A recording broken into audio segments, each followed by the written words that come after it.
wherever you are around the world and whatever you are doing. Enjoy and keep going. Okay. This is Estella, your host, na nagsasabing ang pag-iipon ay hindi pagpapayaman. Ito po ay paghahanda sa kinabukasan at kung gusto may paraan at kung ayaw naman maraming dahilan. Alright, guys. A preview on the previous topic that I uploaded last time on my videos is all about saving and investing. So I interviewed two of my friends who are already established in saving. And they started their saving since they came here in Singapore to work. Imagine that. So they've started and they are nearing the millions that they are planning to achieve. Yeah, and that is true because, well, we discussed that many times when we met together, we discussed about our finances. And so that I know both of them are already there. Yeah.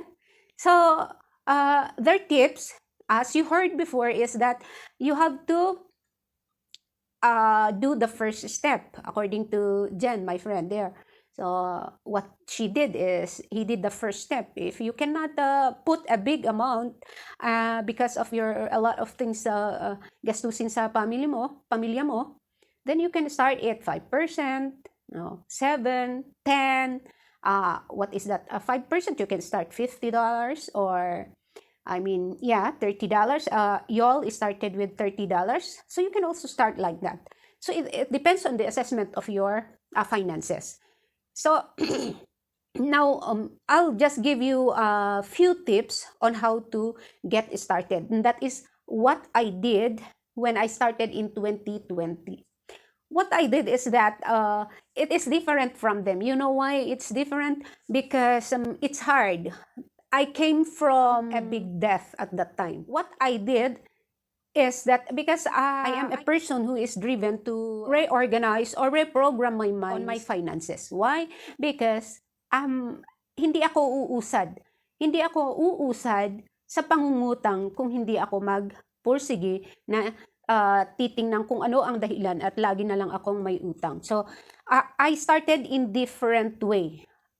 For them, my two friends started in a way that easy because they have already that mindset of saving and investing.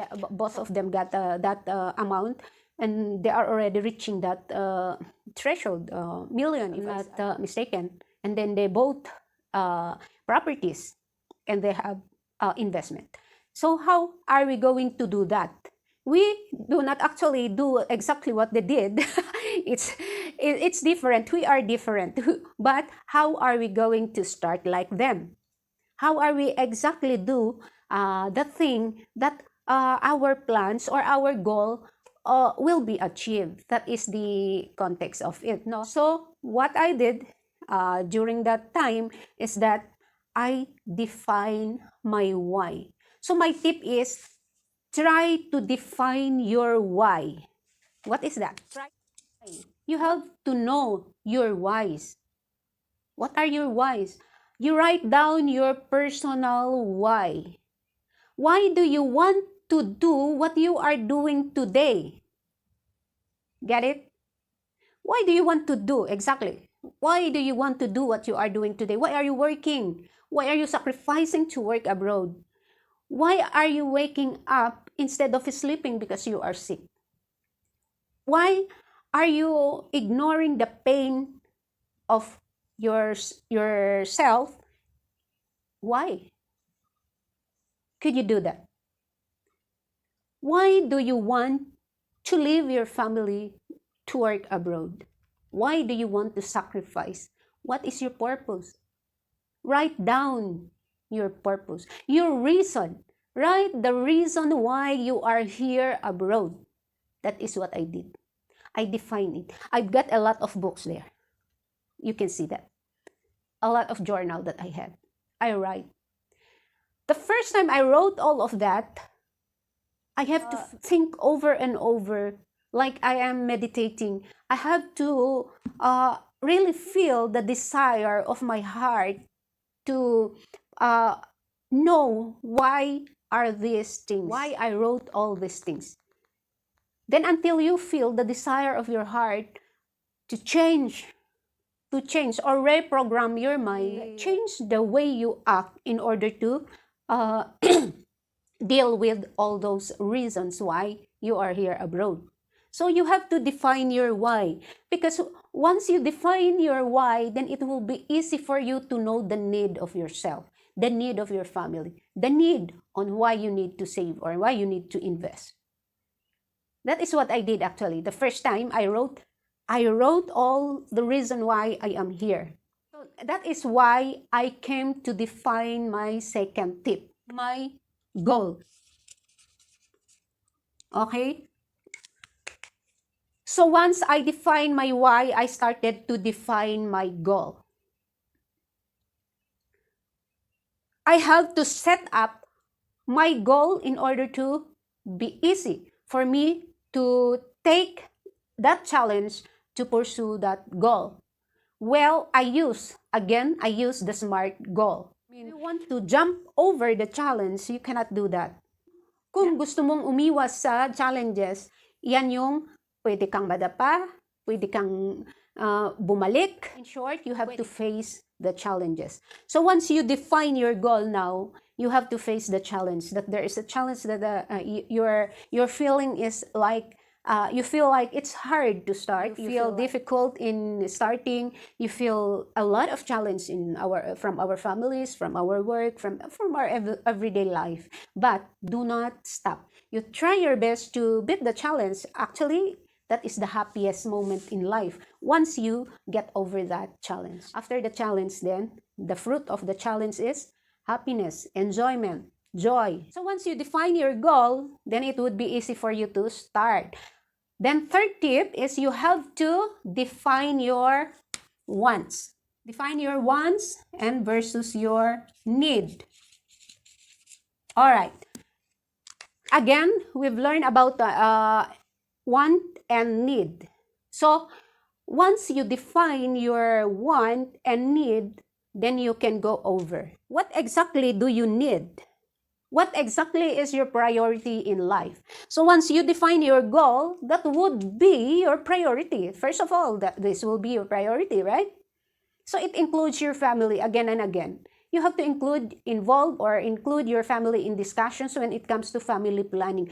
When it comes to financial planning, right? Involve them so that it will be easy for you to take action of your goal. So once you define your why, you have to define your goal and then define your need and want. Because once you define your need, your priority, that will be programmed in your mind that these are my priorities. Once you get your salaries, these are my priorities. These are important for me. So I go first. I do first this one before my want. Diba? Napakasarap. Napakasarap makita na ang yung finances keep flowing in the right direction. So they are on track. So now, when you got this, you define your need, then that's the time you can now proceed to do the action, right? This is what I did actually. So I said, I define my why. What are the reasons why? And why I'm doing this, for why? For whatever reason is that. And why do I need that? Also, I have to define also my goal and my need and wants. So set aside in your notebook, set aside what are these priorities. Of course, in your needs, you have to define that includes your necessities, the needs of your family, your emergency fund, your saving. So you have to define all of this. Try to write. Masarap magsulat, tapos mag-imagine ka na lang, oh God, this is what I want. This is the amount that I want to achieve in 2 years. And when you open your eyes, oh my God, it's a paper. It's a notebook. I wrote on my notebook. So, the next thing to do is to take action. Hindi ka naman nagsusulat na parang sinulat mo lang dyan tapos itabi mo lang. Hindi. You have to take action. You have to reprogram again your mind, the desire to drive yourself to push through your goal in order to achieve them in time. And you will be successful in your goal for migration. then your reintegration will be successful, right? So these are the things that I did before I started saving in 2020. Well, because I'm more conservative like Jen was, I put some money on my, of course, on my emergency fund, my cooperative, the government programs, in some like SIDIN that we mentioned before. So government program, we have the SSS, we have the Pag-ibig, we have the MP2, which has offering us the biggest dividend. Then we have the cooperative that we have dividend also. But more on that, more investment if you want stocks. If you are more riskier, if your appetite in saving in investing is more riskier, you can go with trading. Yeah, like some of my friends are also doing trading. Okay, we are going to talk about budgeting now.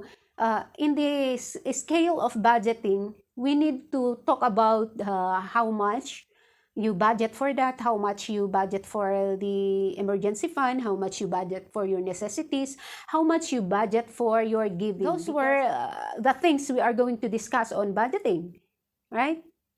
So, okay, this is all. These are my tips. This is what I did. For me, when I started saving, these are the things that I did. So, nung napag-aralan ko yung financial literacy, doon ko na naalala, kasi marami din akong books dito about managing or business management dito. So, I have to define my why. Of course, you have to change. You do not change to get rid of your friends. You are still their friend, but you have to distant for a while. Because you are doing yourself. You have to define yourself. So you have to distance for a while, but it doesn't mean when you distance, you go away from them because they are bad or you are good. It doesn't define that way. It doesn't look that way. You distance for a while and take a look at yourself and define yourself. What must be? Who are you? Define yourself. Define your why.